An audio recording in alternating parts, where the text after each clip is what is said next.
Eder. Mech. Pallister. Nei laboratori dell'Università Politecnica delle Marche ad Ancona si è aperta la fase più tecnica dell'inchiesta sulla morte di Liliana Resinovic. Impronte, DNA e microtracce. I 3 periti nominati dal giudice hanno incontrato i consulenti della procura, della difesa e dei familiari per definire il metodo di lavoro e il calendario degli accertamenti, che saranno tutti videoregistrati e scanditi in più sessioni nelle prossime settimane. La prima attività ha riguardato il giubbotto che Liliana indossava il giorno del ritrovamento nell'area verde dell'ex Oppi. Da lì si procederà a cascata su tutti i reperti già acquisiti e custoditi in catena di custodia. Il perimetro delle analisi è ampio. Sacchi in plastica, cordino, abiti, coltelli, scarpe, borsa e gioielli. Per ciascun oggetto i periti eseguiranno la ricerca di impronte latenti, profili genetici, anche misti, fibre e residui microtracce, terriccio, resine, polveri, con particolare attenzione ai punti ad alta probabilità di trasferimento, come i nodi del cordino, l'interno dei guanti, se presenti, le cuciture dei sacchi e le impugnature delle lame. L'obiettivo è stabilire chi abbia toccato cosa, quando e in che modo. Se emergono profili terzi o compatibilità ambientali con l'ex OP, il quadro probatorio potrebbe cambiare sensibilmente. Se invece i reperti risultassero puliti o con tracce incompatibili con una permanenza prolungata all'aperto, si rafforzerebbero altri scenari. Il collegio peritale, indicato nel provvedimento del GIP, è composto da specialisti di medicina legale, genetica forense e analisi delle microtracce. Ha un termine di 120 giorni per consegnare una relazione completa. Il ritmo di lavoro sarà serrato e ogni operazione sarà documentata in video, con verbali di apertura dei contenitori, campionamenti fotografati, etichettatura dei tamponi e sigillatura a fine seduta. Un protocollo pensato per garantire tracciabilità, replicabilità e trasparenza. Dal confronto tra le parti è emerso anche il nodo, mai del tutto sopito, delle divergenze tra le precedenti consulenze medico-legali e gli atti di indagine. La difesa di Sebastiano Visintin insiste perché si valuti l'incidente probatorio come occasione per chiarire punti rimasti controversi, mentre la procura punta ad approfondire soprattutto la dimensione tecnico-tracce. In parallelo sono attesi gli esiti degli accertamenti informatici sui telefoni cellulari e su altro materiale sequestrato nell'abitazione di Via del Verrocchio.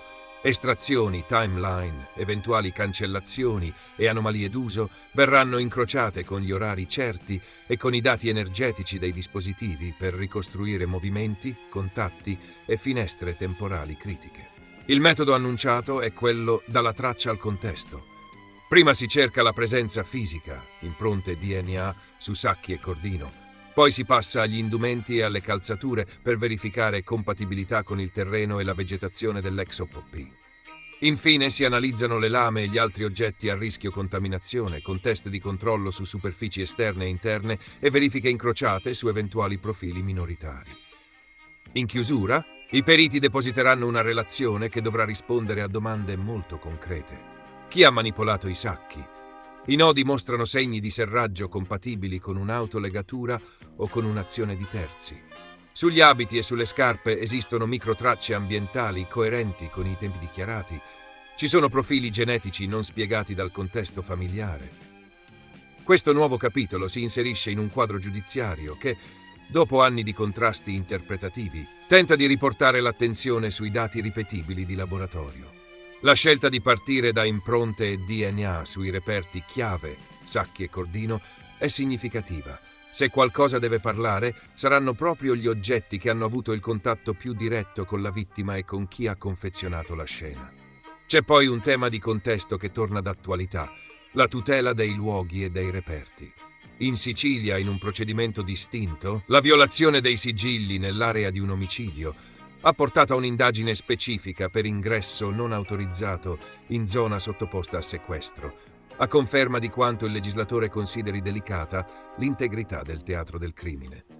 Proprio per questo a Trieste continua a far discutere l'episodio più volte segnalato in atti e articoli, in cui Fulvio Covalero, persona vicina a Sebastiano Visintin e a Liliana, sarebbe entrato nell'area dell'ex Oppi già sottoposta a vincoli, provvedendo a ripulire senza un'esplicita autorizzazione formale. Su quell'iniziativa a oggi non risultano provvedimenti sanzionatori noti. Una disomogeneità che colpisce l'opinione pubblica e che rende ancora più preziosa la scelta attuale di documentare ogni passaggio in laboratorio, così da blindare la catena di custodia e ridurre al minimo zone d'ombra e possibili contestazioni. In sintesi, si riparte dalla scienza dura. Sacchi, cordino, abiti, coltelli, scarpe e borsa passeranno al setaccio con protocolli forensi e telecamere puntate. Il collegio ha 4 mesi per consegnare un responso. Nel frattempo, gli esiti sugli smartphone e sul materiale sequestrato dovranno dialogare con quanto emergerà da impronte, DNA e microfibre. Dalle risposte a queste domande dipende la possibilità di spostare l'ago della bilancia investigativa. Non più soltanto ipotesi, ma tracce, profili e sequenze verificabili.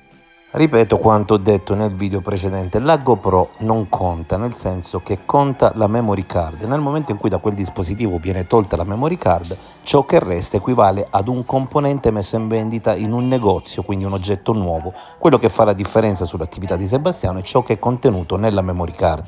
Secondo la Marano non ci sarebbe però nessun verbale che attesta il fatto che questa GoPro e la memory card sono passati dagli inquirenti, mentre secondo chi difende Sebastiano sarebbe ufficiale che la memory card e la GoPro furono consegnate agli inquirenti, loro le tennero per un periodo, dopodiché le restituirono. A quel punto naturalmente Sebastiano era libero di farne ciò che voleva e in tal caso sarebbero stati gli inquirenti ad aver sbagliato. Ma secondo Sebastiano non ci sarebbe nessuna anomalia, perché in ogni caso, anche se la memory card originale è stata cancellata, gli inquirenti posseggono il backup, che è una copia identica dell'originale. Ehi, non dimenticare di iscriverti a questo canale.